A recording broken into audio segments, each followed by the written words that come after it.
somebody with just a little faith. There's nothing I can achieve. Yeah, if I could be anybody, I wanna be me. Yeah, I just wanna be. My name is Kari Morissette, and I recover loud. Hi, welcome to the next episode of Recover Loud. I'm Lorie. I'm Mike, and we recover loud. On today's episode, we're going to talk about the unconditional love and what that looks like for us in recovery. When we talk about harm reduction, there's a lot of stigma associated with that. When it comes down to it, though, all we're talking about is saving lives, getting through today, living through today, to possibly seek recovery tomorrow. The chances of recovery after a fatal overdose are 0%. Path to recovery, any path to recovery, greatly increases those odds. Harm reduction is defined as a set of practical strategies and ideas aimed at reducing negative consequences associated with substance use. It is also a movement for social justice built on a belief in, a respect for the rights of people who use drugs. Medication-assisted treatment, or MAT, is defined as the use of medications in combination with counseling and behavioral therapies to provide a whole patient approach to the treatment of substance use disorder. We've found that there are many paths for many people, and all of them work a little differently. Sometimes something might not work for one, but it works well for another. MAT is an option for people who are looking for recovery. And we at Recover Loud, Recovery on the Road, we support all pathways because, again, it's all about saving lives. And that's why we started what we do, that's why we continue doing what we do, and that's why we're here today. My personal journey includes MAT.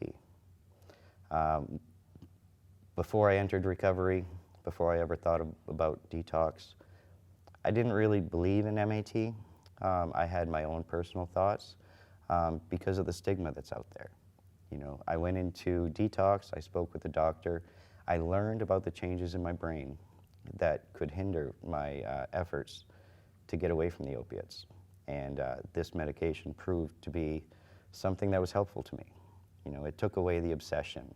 It took away that desire, that need for a substance, for me to continue with my day. I know and I believe, because of my own experience, that having that time, my mind freed up, that gave me a chance or an opportunity to really, think about the issues that were causing me to use, what was behind my endless search to hide, to get away. I wasn't happy with my life, and substances were just a way to avoid that. The Syringe Service Program is another form of harm reduction. It is about loving people where they're at. We are all someone's someone. We are all someone's mother, someone's father, someone's aunt, someone's uncle. Meeting the needs of the people within the community where they are at. So what is a Syringe Service Program?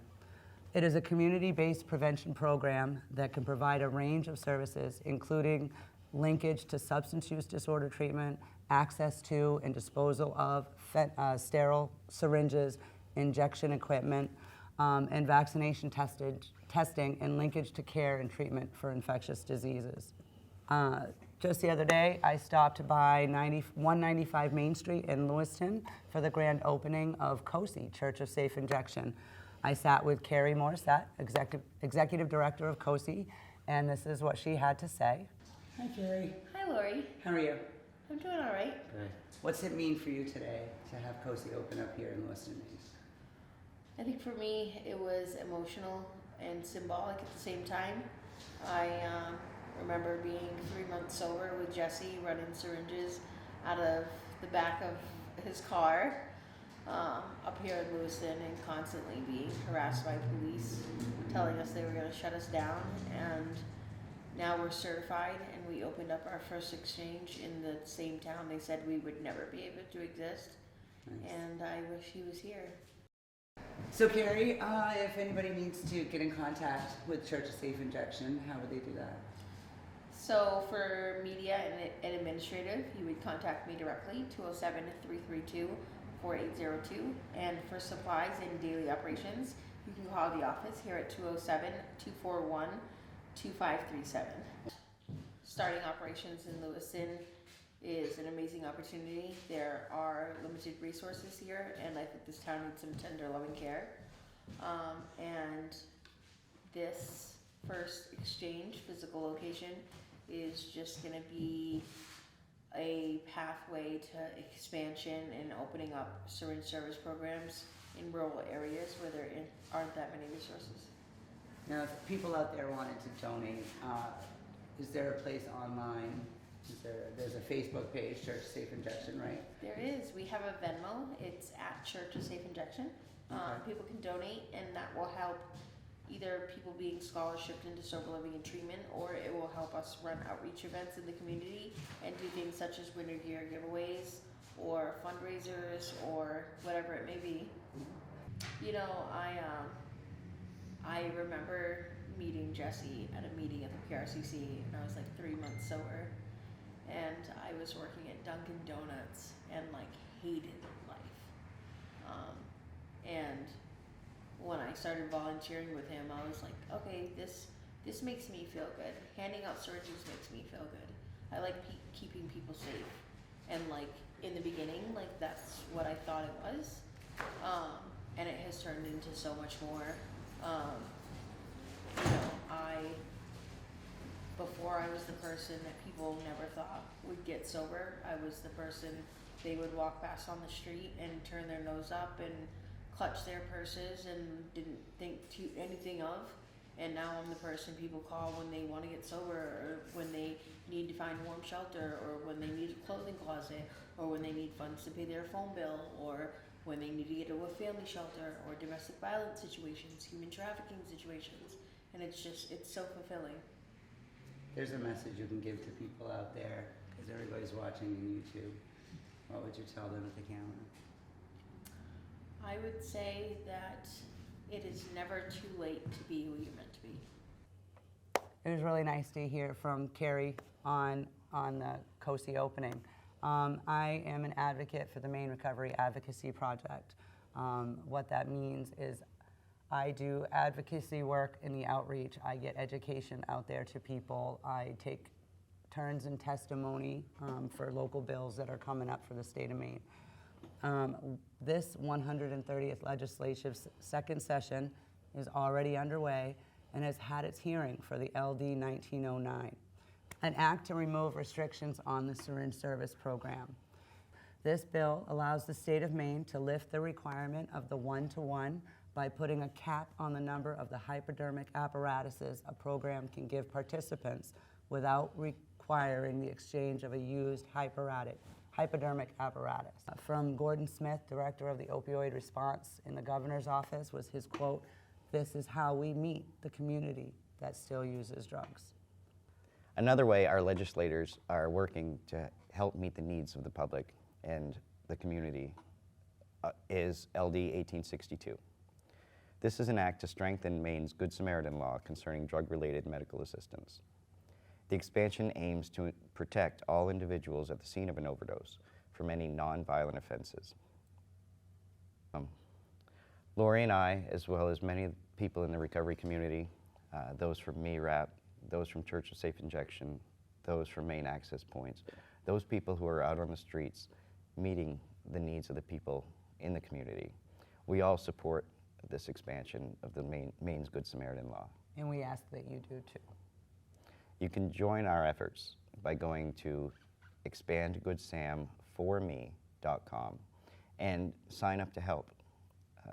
The bill will be coming up to the legislature on Wednesday at 10 a.m. I'll be there in our capital of Maine with many other advocates, really to give our testimony and why it is so important for us to strengthen this law. Mackenzie Chamberlain died at the age of 21 after overdosing with a group of other people in a home in Aroostook County. To my knowledge, when the paramedics got there, she had been deceased for a while. Now, she passed away in 2020, just a week before her 21st birthday. The Good Samaritan law as it stands is a law that is not communicated to the public. People do not know that right now, since 2019, that it was voted in, that the Good Samaritan law protects a person calling to seek medical assistance for a person who is overdosing. They didn't do that in Kenzie's position. The day that Kenzie passed away, they had to clean up after themselves. So they wanted to make sure, that they didn't go to jail, that they didn't lose their children, that they were in fear of their own safety. Now, what that tells me is that Kenzie's life hung in a balance of uncertainty. We need to educate our community members in the state of Maine. We need to save more daughters and save more best friends. So I implore you to go to the legislation.maine.gov, sign up if you have a story related to overdose or related to the Good Samaritan law, related to LD 1909, an act to strengthen any of our laws. Be active. You can also send us an email at recoveryotr18@gmail.com. We do look at them. We do respond. This is a platform for me, a platform for voices of people that we've lost, people that didn't know that there was help out there. I was one of those people. We were two of those people. We had friends that were in recovery, but we never knew. So when we found recovery, we don't want to keep it a secret. We don't want any more people to die because they just don't know. Thanks, Lorie, for sharing Kenzie's story. I know that was a big event for you during our recovery that really got you wanting to make a difference and wanting to get involved and wanting to do everything we can to share recovery. As I mentioned at the top of the show, the chances of recovery are 0% after fatal overdose. And I see the chances of recovery before a fatal event at 100%, because it's always possible. At any moment, in any day, at any time, somebody can make that choice. And you did it, I did it. A lot of people. We have hundreds of friends. Yeah. That Our crew, Katie, T, yes. They did it. They're doing it. Tonight's episode is the first chance we have to have a crew with us. Yeah. Yay. And we appreciate both of them for wanting to get involved, wanting to recover loud, and it's to make a difference. All we want to do is stop seeing our friends die. We want to educate all of you. We want you to know that there is a way. There are laws. There's help. Yeah, and if there's something that's standing in the way, people like us, people like Maine Recovery Advocacy Project, Maine Access Points. All of us, we do this because we have been affected. Yeah. We want to make a change. We know it's possible, and we're tired of seeing our friends die. So now we're going to take a minute and we're going to visit with my friend Zoe Brocas, who was at 195 Main Street the other day at the opening of CoSI. Hi, I'm Zoe Brocas, and I'm the Director of Operations for the Church of Safe Injection. I joined the team in January of 2020, which is right after we lost our founder, Jesse Harvey, who died in September. This organization was really, in the beginning, Jesse's way of trying to respond to the people in our community who were dying. And he wanted to respond quickly, and he didn't want to wait around for rules and regulations to get in place. He went to different parts of the community where he knew there was a high need, hopped open the back of his car, and started handing out clean supplies. And he always had snacks, and he always had socks and hand warmers. And what he had most of all was just unconditional love for the people that he met with. And she officially asked me to join the organization in January of last year. I guess it was last year. I think I said 2020, but that doesn't make sense. It would have been 2021. And we kind of started to figure out how we were going to sustain this organization.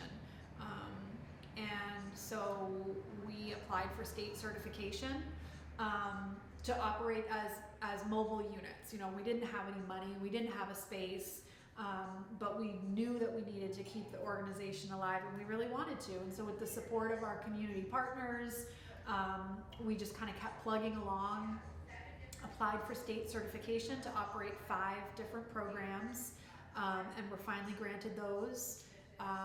And Lewiston was always a place, you know, this is where Jesse started, and this is where Kari lives, and so Lewiston was like a natural location for us where we knew the need was huge, and most importantly, we had a bunch of community partners who were happy to have us here. Like a year exactly to when we first started our certification process. It's pretty incredible that we're talking today in our office, right on Main Street in Lewiston, right where Jesse started it all. So it feels really special. When we consider harm reduction as a way to save lives, there's lots of different examples of harm reduction out there. One that you might practice every day is wearing a seatbelt. You know, that law is intended to save your life in case of an accident. You know, our harm reduction programs when it comes to substance use are the same thing. You know, we are hoping to save lives in case of an accident. You know, on the table here today, we've got some harm reduction supplies. One that most people are aware of is Narcan, and we do offer as well fentanyl testing strips. Condoms. You know, when people are out on the streets and they don't know what they're using, you know, it's a crapshoot. You know, they're playing Russian roulette, and it's not because, you know, they don't care about their life. It's not because, you know, they just want to get high. You know, they're meeting a need for the addiction, they're meeting a need for the substance use disorder, the disease that they suffer from. So having fentanyl testing strips on hand to test the product to make sure that it's safe to use. Using Narcan if they find out that it's not safe to use. You know, these other programs, there's books out there, you know, anything that helps us today to get through today so that we're alive tomorrow, you know. Reading, you know, you've got some books that you've read. Yeah, you know, another form is just gathering your stuff for your toolbox. So harm reduction can be scary when you hear the word, but it really isn't. Like Mike said, you know, it's about that seatbelt. You put that seatbelt on, you hear that click, you know you're gonna get to your destination safely. So by meeting the needs of the communities where they're at, we need to figure out where each individual is at, not where they are at as a whole. What works for Mike isn't gonna work for me, you know, and it may not work for you. There's nothing wrong with that. You know, trip-ups happen. Recovery isn't sober or clean. Recovery is a program. It's a way of life. For me, I grabbed on to the dialectical behavioral therapy, or the DBT, that I was taught while I was in my rehab. And what that taught me was the more I knew, the more that I could put into my brain, the better chances I was going to have at living a successful life. So just a couple I really wanted to share with you. One that's really important. We've had our daughter on the episode. I was a bawling mess. I apologize, but it was very emotional, and we've gotten a lot of positive feedback. Yeah, she's great. And something that she did while I was in rehab was pick up a book. And she told me one day, she's like, I don't even know why I picked up this book. And she said, but I want to give it to you. And it's been one of my favorite books, and I love it because the book itself is made out of recycled paper. So to me, that stands out as we don't throw ourselves away. We make something beautiful out of what we had, right? The book's called The Language of Recovery, and it's a combination of like poems and stories, and I just love it. I didn't graduate from the Army, but I did a couple weeks, and I made it almost 2 weeks before it would have been graduation, but I came home. But anyway, I made a couple good friends. One of them was my friend Kayla Riley. I love you, Kayla. I didn't think anybody was there for me when I was going into recovery, when I was going into rehab, because my addict brain isolated myself. And I got this amazing book from her that shares on uplifting myself as a woman, which was important. And then, of course, we all got to love Bill and Bob. Yeah. Got him when I was going to all those meetings in rehab, you know, because that's important. So I guess my point is just to show another form of harm reduction and building up that toolbox. But like Mike said, we don't want you to go out and do substances, okay? That's not what we want you to do. We want you to find a way to get you to recovery. But if for right now you can't figure out how to get to recovery and not use, we want you to be safe and we want you to live. And Maine Access Points. Yeah, you can look them up on their website, maineaccesspoints.org. We are trained distributors, and you know, we can train others to use Narcan, and we can get you the supplies that you need. If anybody's interested in carrying Narcan or getting a training, you can hop on to maineaccesspoints.org or reach out to us, again, at recoveryotr18@gmail.com. You can also find us on Facebook, our Facebook group, Recovery on the Road. And you can also, you know, just shoot us a message, leave a comment. If you're watching us on YouTube, leave a comment. Don't forget to like the show, share it with your friends. You know, this is how we recover loud. You know, we share our story, we share our experience, we share What we know. Yeah, we share what we've learned. And, you know, it might not work for you. It might not work for your son. It might not work for your sister. But there are programs out there. And, you know, I'll be straight up with you. I don't have one program that worked for me. I took a little bit from here. I took a little bit from there. And I combined, you know, a recipe. Actually, a good friend of mine. So that's actually really good because I wanted to lead into Rob. But you go ahead and talk about Rob's muffin recipe. And then So a good friend of mine a couple of years ago, he owns a sober house and sober reentry house. And, you know, he looked at me one day and said, "It seems like you found a recipe to make some pretty good muffins. And if those muffins are good to you, keep making those damn muffins." Yeah. You know, and that's, I've lived by that, and I've always remembered it. And Rob's a good friend of ours. He was at the hearing for... Back up a little bit. So Rob was also my landlord for my sober house. So when I graduated from Crossroads, I went to a women's sober house called Journey House, which was originally established by Jesse Harvey, may he rest in peace. But Rob Karatkin happened to be my landlord.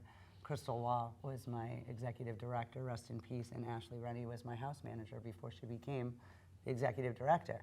Now, with all this information about Mr. Rob and being our friend, Rob was at that hearing for the LD 1909 that I attended as well. And, you know, there was something that he's passionate. He's passionate. He believes in saving lives. He looks at an individual as themselves, not as a whole group, like what works for an individual. And he had the most amazing thing to say that I ask everyone to think about. And what he said was, before Vice President Pence was Vice President Pence, he made a comment, and it wasn't in the support. Well, he actually opened up safe syringe programs in his state. In Indiana, I believe, right? Yeah. So the progressiveness of Mr. Pence, Vice President Pence, wasn't that he supported harm reduction. He supports that it works. That it works. So even someone, you know, who's as politically viewed as he can be, noticed that it wasn't about him liking the pathway or not liking the pathway. It was about the facts. Harm reduction, the Syringe Service Program, MAT, all of these can lead you to a path of recovery that looks right for you. So. And I think it's good to point out, you know, a lot of people look at recovery as a destination, you know, and we say it a lot, you know, a path to recovery. But really, it's a path of recovery, because, you know, recovery is not a destination. You know, every day I can find something to work on to better my life. you know. Me too. And, you know, right now I may have started on an MAT program, but that doesn't mean that my goal isn't sobriety. Right. You know, I can guarantee that without MAT, my journey would probably not have gotten me to where I am today. My MAT, you know, looks a little different than other people because, again, you know, I pull from the brain the DBT, but you know, cannabis is a great form of an MAT, and for me, it works. I also have mental health issues that I didn't have taken care of before recovery, and even in the earliest parts of my recovery, I wasn't ready to take those steps.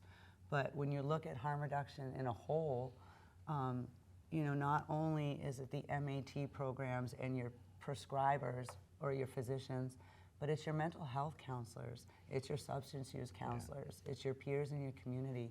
We are both state registered peer recovery coaches. Mike just finished the coach revision, so I think that makes you a certified. I put in my application for certification. Yeah, so it's pretty cool, soon, right? and this is a new program for Maine. 3 years ago, would you have thought you were going to be a certified peer recovery coach working in an MAT program? No. Just to let everybody, 3.5 years ago, I worked on a farm. It was all about physical labor. Getting messed up at the end of the day. Yeah, I did whatever I had to do today to get paid today, to get what I needed tonight. And now, you know, life looks great. oh yeah, you know, It's not perfect. It's not perfect. You yeah, know? you know, Two people running an individual program bump heads sometimes. We got 25 years together, 23 married.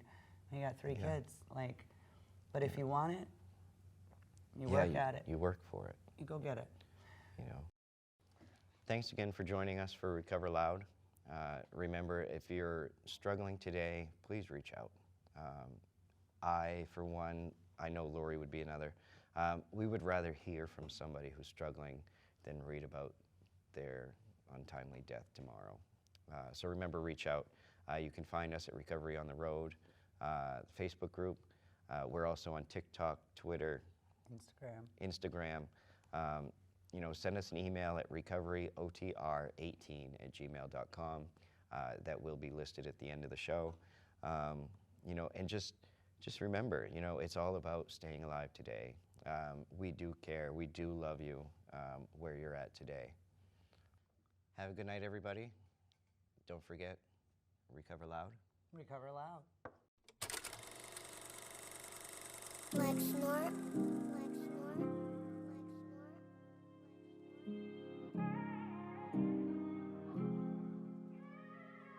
Every time I call, you pick up the phone, and always reminding me that I'm not alone. And even when I'm scared and my feet are frozen, you help me keep it going like a semicolon.